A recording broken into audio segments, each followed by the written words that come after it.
Hello दोस्तों, मैं हूं अली जो कि अनअकैडमी पे एक वेरीफाइड एजुकेटर हूं। आप सभी का हैदरी श्रीपान यूट्यूब चैनल पे स्वागत करता हूं। उर्दू शिक्षण की अपनी इस चौथी वीडियो में आज हम लोग उर्दू पेडागोगी पे मबनी कुछ अहम सवालात को डिस्कस करेंगे जो कि सीटेट और यूपी टेट के लिए बहुत ही इंपॉर्टेंट है। इसको पेश किया जा रहा है एम अली के जरिए। मुझे अनअकैडमी पे फॉलो करें, हैदरी श्रीपान को ज़रूर सब्सक्राइब करें। तो चलिए शुरू करते हैं। आज का हमारा पहला सवाल कहा जा रहा है कि स्कूल में खेल कूद के प्रोग्रामों का इनेकाद करना चाहिए, ताकि अगर मैं स्कूल की बात करूं तो बच्चों को खेलने के लिए खेल कूद के कार्यक्रम क्यों आयोजित करने चाहिए।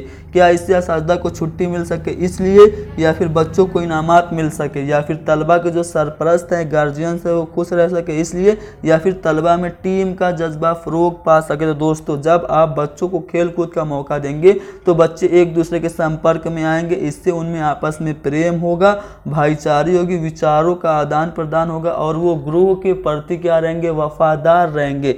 यानी कि तलबा में टीम का जज्बा फ़रोग पा सके, इसलिए स्कूल में बच्चों के लिए खेल कूद के प्रोग्राम ज़रूर आयोजित करना चाहिए। अगला सवाल ये है कि तालीमी इदारों में तलबा के मुख्तलिफ मसाइल हल करने के लिहाज से असातिज़ा के क्या फ़राइज़ होते हैं। यानी कि जो एजुकेशनल इंस्टीट्यूट है उसमें जो बच्चे हैं उनकी जो वेरियस प्रॉब्लम्स होती हैं उनको सॉल्व करने के लिए एक टीचर का क्या कर्तव्य और उसका क्या फ़र्ज़ होना चाहिए। क्या तलबा की रहनुमाई करते रहना चाहिए, सरपरस्तों को आगाह करना चाहिए, या फिर तलबा में नज़्म व नस्क बनाए यानी कि अनुशासन बनाए रखना चाहिए, या फिर तलबा को उनकी खामियों से आगाह करना चाहिए। तो तालीमी इदारों में जो छात्र होते हैं उनकी विभिन्न समस्याओं को हल करने की दृष्टि से अगर हम लोग किसी भी एक शिक्षक के कर्तव्य की बात करें तो उसका कर्तव्य ये होना चाहिए कि वो तलबा की रहनुमाई करे, यानी कि वो छात्रों का मार्गदर्शन करता रहे और उन्हें सही रास्ता दिखाता रहे। अगला सवाल ये है कि सदर मुदर्रिस की सलाहियतों काबिलियत पर बहुत हद तक इन्हिसार होता है। जो प्रिंसिपल होता है उसकी सलाहियतों काबिलियत किस चीज़ पर मुनहसिर होती है। क्या वो बच्चों से अच्छे ताल्लुकात बनाए रखे इस पर मुनहसिर होती है, या फिर तलबा के सरपरस्तों के साथ अच्छे ताल्लुकात बनाए रखने पर, या फिर इंसानियत का ताल्लुक बनाए रखने पर, या फिर असातिज़ा से बेहतर ताल्लुक कायम रखना। तो दोस्तों, सदर मुदर्रिस की बात करें तो उसकी सलाहियतों काबिलियत बहुत हद तक इस बात पर मुनहसिर होती है कि वो इंसानियत का ताल्लुक बनाए रहे, यानी कि वो बच्चों पर ज़्यादा सख्ती ना करे और असातिज़ा के साथ भी उसका जो रिलेशन है वो अच्छा हो। यानी कि यहाँ पे जो तीसरा वाला ऑप्शन है बिल्कुल सही जवाब है।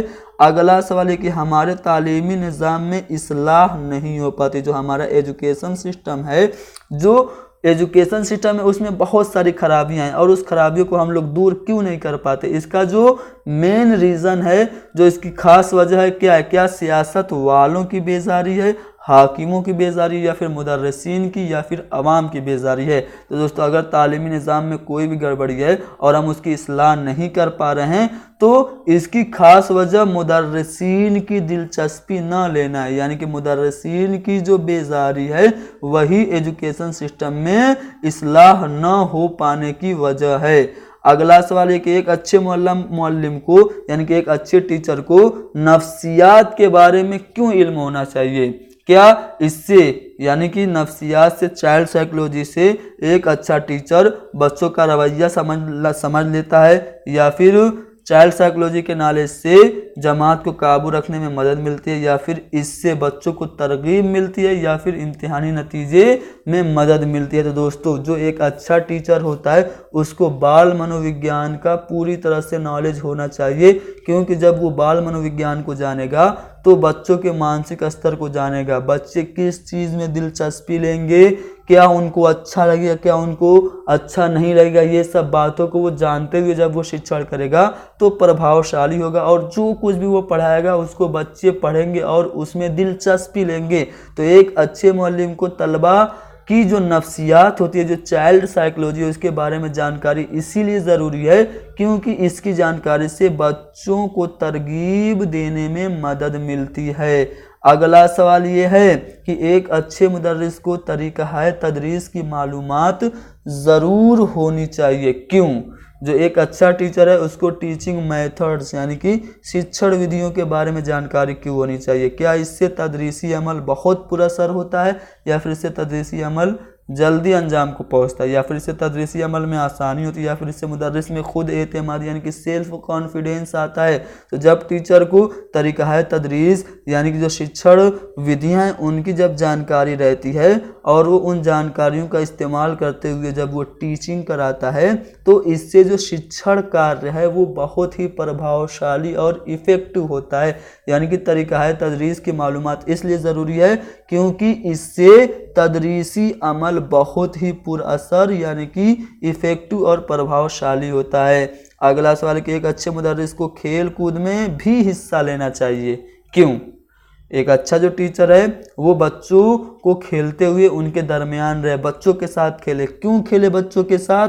क्या इससे तलबा से रब्ता करने का मौका मिलता है, या फिर खेलने का मौका मिलता है, इससे तफरीह का मौका मिलता है, या फिर यह सेहत के लिए फ़ायदेमंद है? तो दोस्तों एक अच्छा टीचर जो होता है वो बच्चों के साथ खेलता है। जब वो बच्चों के साथ खेलेगा तो वो बच्चों के संपर्क में आएगा, बच्चों से उसे रब्ता करने का मौका मिलेगा, उनमें क्या चीज़ें पसंद है, उनको क्या चीज़ें पसंद नहीं, ये सब जानने का मौका मिलेगा। और जब टीचर तलबा की पसंद और नापसंद को जान लेगा तो उस लिहाज से जब टीचिंग कराएगा तो टीचिंग बहुत ही प्रभावशाली होगी।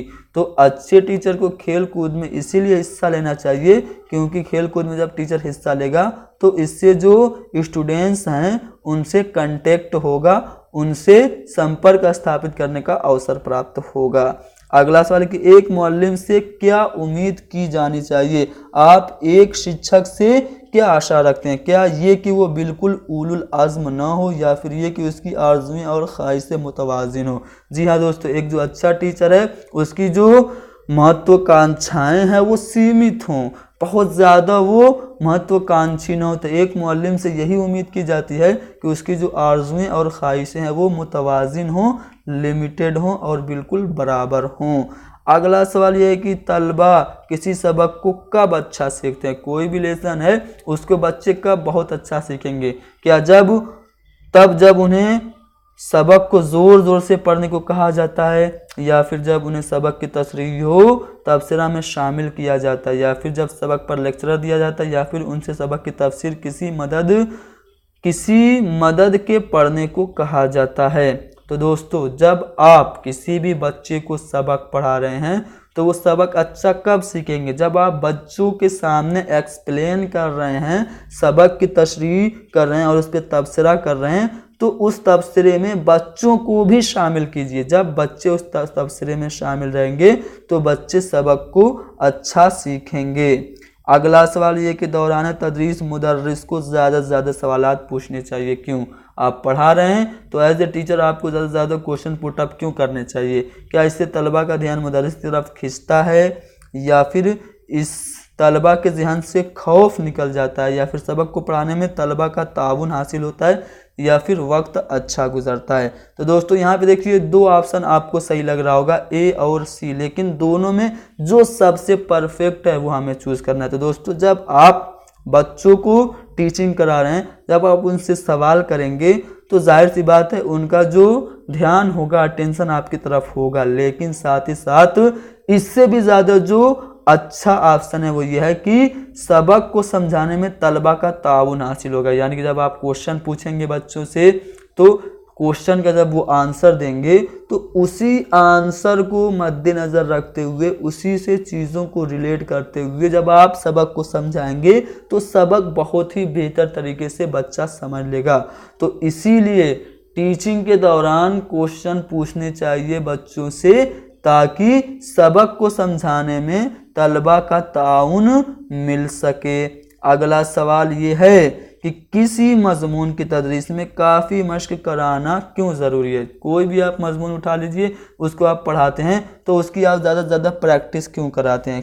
क्या इसलिए क्योंकि तालिब इल्म मसरूफ़ रहता है यानी कि बिज़ी रहता है, या फिर डिसिप्लिन यानी कि नज़्म ज़ब्त में रहता है, या फिर ये तमाम मजमून में महारत हासिल करने के लिए ज़रूरी है, या फिर इससे मजमून के मुतालिक दिलचस्पी पैदा होती है? तो कोई भी मजमून हो, चाहे वो मैथ हो या फिर साइंस हो या फिर सोशल साइंस हो या फिर हिंदी अंग्रेज़ी, कोई भी आप मजमून उठा लीजिए, जब आप उसकी तदरीस कराएंगे तो उसमें जब आप ज़्यादा से ज़्यादा प्रैक्टिस कराएंगे, मश्क कराएंगे, तो उससे मश्क से क्या होगा, उस मजमून के मुतालिक दिलचस्पी बच्चों में पैदा होगी। अगला सवाल ये कि इब्तदाई सतह पर ज़रिए तालीम मादरी ज़बान होनी चाहिए। यानी कि अगर मैं प्राथमिक स्तर की बात करूं तो बच्चों को कहा जाता है कि मातृभाषा में पढ़ाना चाहिए। क्यों मातृभाषा में पढ़ाना चाहिए?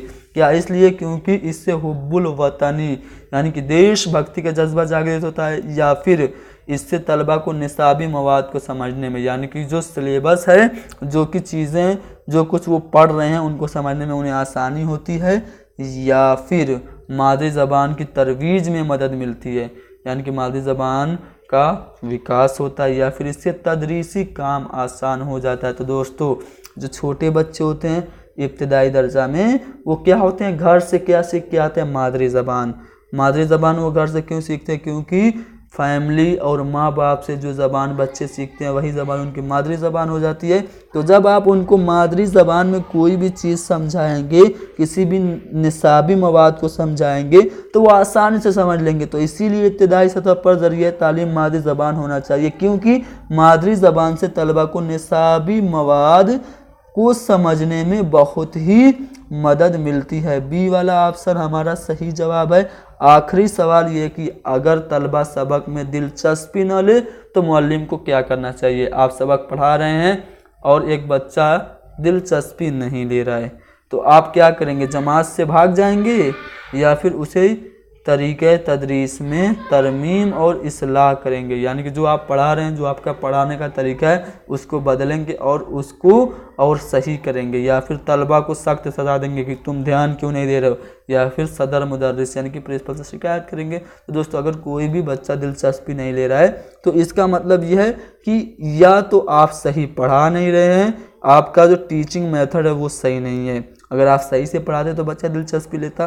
तो अगर बच्चा दिलचस्पी नहीं ले तो आप उससे बिल्कुल सज़ा नहीं देंगे, ना ही मुदर्रिस से शिकायत करेंगे, और जमात से तो बिल्कुल नहीं भागेंगे। आपको क्या करना है? आपको अपना टीचिंग मेथड चेंज करना है और उसको बेहतर करके बच्चे को पढ़ाना है। तो बी वाला ऑप्शन हमारा यहाँ पे सही हो जाएगा। तो दोस्तों, यहाँ पर मैंने डिस्कस किया कुछ इम्पोर्टेंट उर्दू पेडागोगी के क्वेश्चंस, और उनके आंसर भी मैंने एक्सप्लेन कर दिए। कुछ ही सवाल थे लेकिन एक्सप्लेनेशन काफ़ी था, जो कि आपको सभी सब्जेक्ट में, जिसमें भी टीचिंग से रिलेटेड आपको सवालात देखने को मिलेंगे, चाहे वो आपकी हिंदी पेडागोगी हो, इंग्लिश पेडागोगी हो, या फिर AVS पेडागोगी हो, या फिर मैथमेटिक्स पेडागोजी हो, सभी लैंग्वेज की पेडागोगी के लिए ये जो सवाल हैं वो आपको हेल्पफुल होंगे। आपको करना क्या है? बस उस लैंग्वेज में ट्रांसलेट कर लेना है। तो दोस्तों, अगर आप लोगों को उर्दू की PDF चाहिए सीटेट और UP टेट के लिए, या फिर MCQs चाहिए, तो आप लोग मेरे इंस्टाग्राम चैनल को क्या कर लीजिए, उसको फॉलो कर लीजिए।